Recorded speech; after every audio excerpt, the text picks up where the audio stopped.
Hello student, welcome to this video. Finally अभ्यास प्रश्न पत्र सेट सा आ चुका है। ठीक है, ये पेपर में मिस्टेक है, सेट बा नहीं है, ये सेट सा है। ठीक है, क्योंकि सेट बा और सेट आ, ठीक है, ये हमने ऑलरेडी देख लिया पूरा सॉल्यूशन ए टू जेड सभी प्रश्नों के उत्तर। यदि आपने नहीं देखे हैं, चैनल की प्लेलिस्ट पे जाइए, सभी वीडियोस आप देख सकते हैं। ठीक है, सभी विषयों के सॉल्यूशन सभी सेट्स के। देखिए यहाँ पर देखिए, सबसे पहले सही विकल्प का चयन करना है।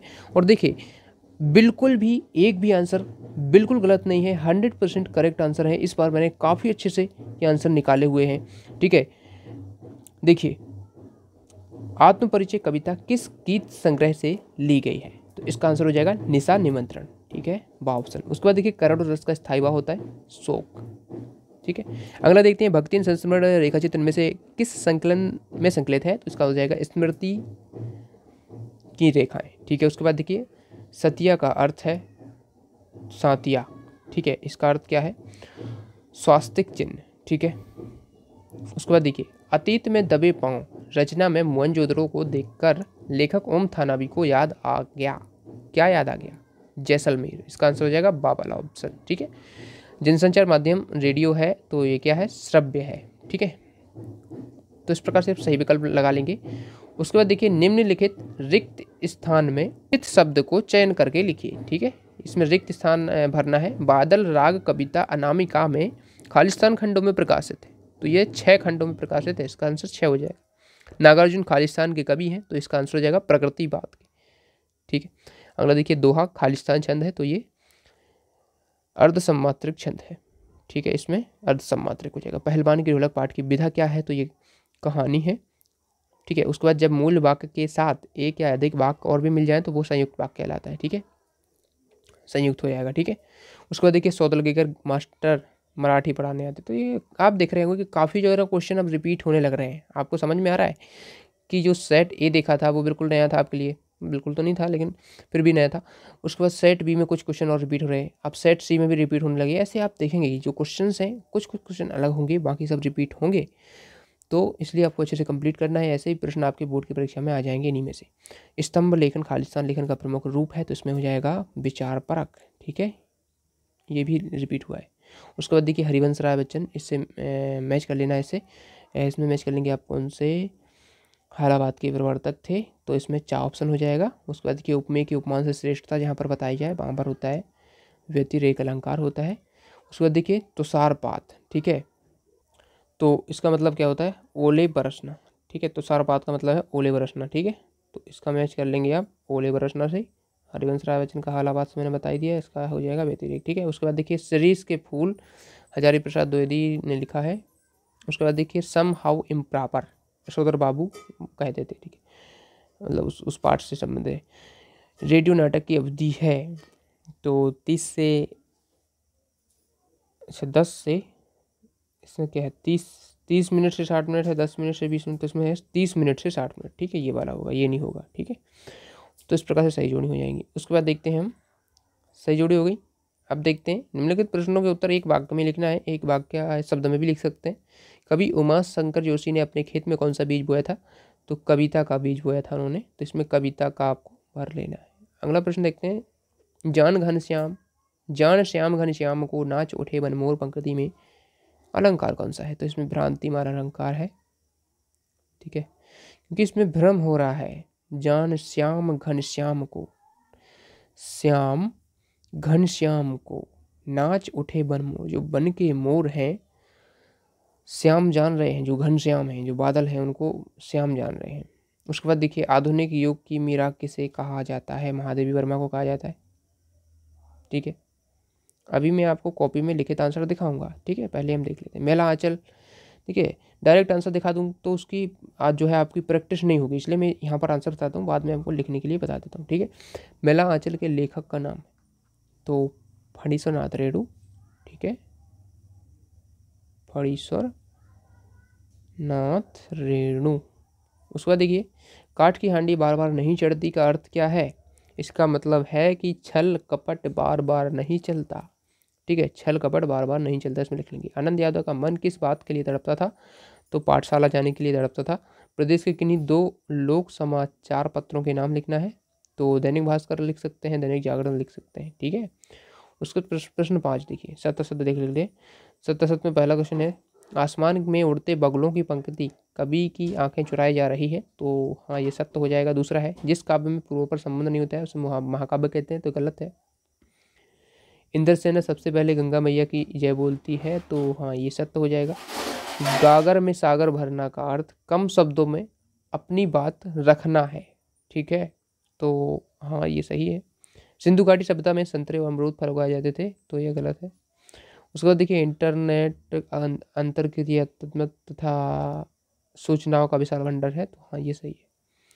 इस प्रकार से सत्य हो जाते हैं। अब देख लेते हैं आपके सभी प्रश्न। यहाँ पर प्रश्न 6 देख लीजिए, छायावादी कवियों के नाम, उनकी एक एक रचना का नाम लिखना है। ठीक है, उसके बाद देखिए, इसमें छोटे खेत के चौक बनना, कागज का बनना कहने का क्या तात्पर्य, ये वाला इसमें हमने बताया आपको। ठीक है, इस प्रकार से आप देख लीजिए सभी प्रश्न है। अथवा शायद तो इसमें नहीं है, लेकिन मैंने एक एक बता दिया आपको जो आपको लिखना है। एक तो लिखना ही होता है। ठीक है, तो इस प्रकार से प्रश्न देख लीजिए। इसके आंसर चलिए हम देखते हैं। ठीक है, पूरा पेपर आप देख लेना इस प्रकार से। ठीक है, क्योंकि अब आगे हैं जो लिखित उत्तर हैं, उसको हम देख लेते हैं। देखिए, यहाँ से देखेंगे आप, सेट सा है जो सही विकल्प। देखिए, इस प्रकार से हो जाएंगे। देखिए, आप लोग चैनल को सब्सक्राइब नहीं कर रहे हैं। काफ़ी लोग वीडियो देखते हैं लेकिन सब्सक्राइब नहीं करते हैं। सब्सक्राइब करेंगे तो आप ही का फायदा है। वार्षिक परीक्षा में, बोर्ड परीक्षा में पूरी तरह से हेल्प की जाती है आपकी। ठीक है, आपको पता है। ज्वाइन अवर टेलीग्राम चैनल को भी ज्वाइन कर लें। डिस्क्रिप्शन में लिंक मिल जाएगा। साथ ही इंस्टाग्राम पे फॉलो जरूर कर लें, ताकि सभी अपडेट आपको मिलते रहे टाइम पे। ठीक है, तो ये सभी हो जाएंगे सही विकल्प के। रिक्त स्थान जो मैंने बता दिया आपको, सही जोड़ी हो जाएंगी। एक वाक्य में उत्तर हो जाएंगे। ठीक है, इंस्टाग्राम पे फॉलो जरूर करना। ठीक है, लिंक डिस्क्रिप्शन में सभी को मिल जाएगा। वेबसाइट पर इसके PDF ले जा सकते हैं। ठीक है, PDF वेबसाइट पे अपलोड होते जा रहे हैं जैसे जैसे वीडियो आते जा रहे हैं। ठीक है, सभी सेट के। तो आप वेबसाइट पे जा सकते हैं। वेबसाइट का लिंक डिस्क्रिप्शन में है। जानकारी teach.com अपनी वेबसाइट है, वहाँ से PDF ले सकते हैं इसका। ठीक है, डाउनलोड कर सकते हैं। सत्य देख लीजिए रही। उसके बाद देखिए, प्रश्न 6 का उत्तर देखते हैं। प्रश्न 6 का क्या है, जयशंकर प्रसाद। यहाँ पर देखिए, छायावाद के कवि लिखने थे, उनकी रचना है। इसमें कोई दो लिख सकते हैं, मैंने सभी बता दिए। पंत प्रसाद निराला वर्मा। ठीक है, तो यहाँ पर कोई दो लिख सकते हैं आप, जैसे दो लिख लीजिए शुरू में। ठीक है, इन दोनों को लिख लीजिए बस। ठीक है, जयशंकर प्रसाद की रचना है कामायनी, आंसू, लहर, झरना, इनकी सभी याद रखिएगा। सुमित नंदन पंत की पल्लव, ग्रंथि, गुंजन, बीड़ा, तो इनको याद रखिएगा। ठीक है, सूर्यकांत त्रिपाठी नरला की कोई भी आप दो जरूर कर लें। ठीक है, उसके बाद देखिए, प्रश्न 7 है। 7 का अथवा वाला हम देख रहे हैं। छोटे चौकोर खेत को कागज का बनना कहने में क्या व्यंग्य निहित है, क्या अर्थ निहित है। तो देखिए, इसका आंसर इस प्रकार से हो जाएगा, कर्म को खेत में बीज बोने की तरह माना है। ठीक है, उसके बाद देखिए, प्रश्न 8 देख लीजिए। स्थायी भाव संचारी भाव में अंतर है, पूछा है। संचारी भाव यहाँ डालेंगे, स्थायी भाव यहाँ डाल लेंगे। ठीक है, संचारी भावों की संख्या 33, इनकी 10 है। देखिए, आप देखेंगे क्वेश्चन जो है ये पिछले सेशन में भी था शायद, A में या B में। ठीक है, प्रश्न 9 देख लीजिए। इसका अथवा वाला देखते हैं। दो वर्णिक छंद आपसे पूछे हैं। ठीक है, लिखना है और किसी एक का आपको उदाहरण देना है। देखिए, दो वर्णिक छंद होते हैं, एक कवित्व होता है, ये वर्णिक होता है। सवैया होता है, ये वर्णिक होता है। मैंने कवित्व का आपको उदाहरण बता दिया। ये देखिए, कवित्व छंद का उदाहरण। ठीक है, ये हो जाएगा, इसका उदाहरण आप लिख सकते हैं। उसके बाद देखिए, अगला प्रश्न 10 है। प्रश्न 10 हमसे क्या कह रहा है, प्रमुख कहानीकार और कोई दो कहानीकार, उनकी दो रचनाएं लिखना है। तो देखिए, कहानीकार सबसे फेमस है प्रेमचंद। उनकी रचनाएं देखिए, पंचमवेश्वर, बूढ़ी काकी, पूस की रातें, सब बहुत ही प्रचलित हैं, तो इनका लिख सकते हैं। उसके बाद जयशंकर प्रसाद की भी लिख सकते हैं। ठीक है, विश्वम्भरनाथ शर्मा कौशिक, इनकी लिख सकते हैं। जो भी आपको लिखना है, कोई दो लेखक की लिख सकते हैं आप। ठीक है, मैंने इसमें सभी बता दी ताकि आपका अच्छे अध्ययन हो सके। उसका देखिए, प्रश्न 11 का देख लीजिए। प्रश्न 11 है अथवा वाला। ठीक है, टेलीग्राम को ज्वाइन जरूर करें। कई लोग ज्वाइन नहीं कर रहे हैं, टेलीग्राम को ज्वाइन करें, वहाँ पर सभी अपडेट आपको मिलती रहती है और उसमें आपका ही फायदा है। ठीक है, उसके बाद देखिए, प्रश्न 11 का हो जाएगा, जयनंद कुमार के अनुसार बाजारूपन से तात्पर्य क्या है।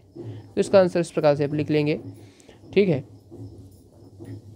यहाँ तक लिखना है। ठीक है, इसमें एक्स्ट्रा ऐड हो गया, ये नहीं लिखना है आपको।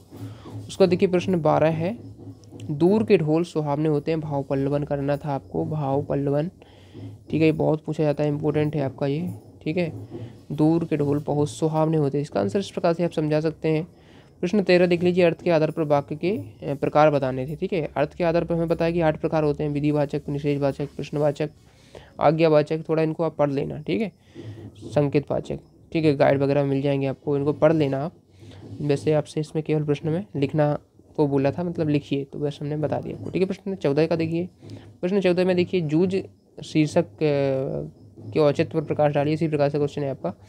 ठीक है, वही प्रश्न है आपका, थोड़ा इसमें शब्दों में अलग है, बाकी प्रश्न तो वही है, इसका उत्तर इस प्रकार से ही लिखना है आपको, इस प्रकार से देख सकते हैं। ठीक है, ये आपको हो जाएगा इसका आंसर। ठीक है, उसके बाद देखिए प्रश्न 15 का देख लीजिए। प्रश्न 15 का अर्थवाल हम कर रहे हैं। फ्लैश या ब्रेकिंग न्यूज़ क्या है, ये बताना है आपको।